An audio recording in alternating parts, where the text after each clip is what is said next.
সবসময় ক্রিকেট নিয়েই তাকে নানা প্রশ্নের উত্তর দিতে হয়, তবে এবার ক্রিকেট নয়, রান্না নিয়ে বললেন মাস্টার ব্যাটসম্যান সচিন। রান্না বিষয়ক একটি বইয়ের মোড়ক উন্মোচন অনুষ্ঠানে নিজের ভোজন বিলাসের মজার তথ্য দিলেন তিনি। জানালেন তরুণ বয়সে শুধুমাত্র মহারাষ্ট্রের খাবারেই অভ্যস্ত ছিলেন, কিন্তু ভারতীয় দলের সাথে ট্যুরে যেতে যেতে ভোজন বিলাস বাড়তে থাকে।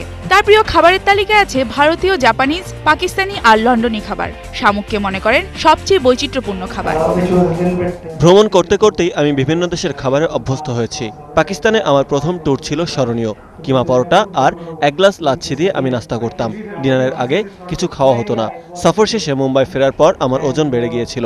জাপানিজ খাবারও পছন্দ করি, তবে খাবারের জন্য লন্ডনও আমার পছন্দের জায়গা। আর শামুকের কথা কখনোই ভুলতে পারবো না।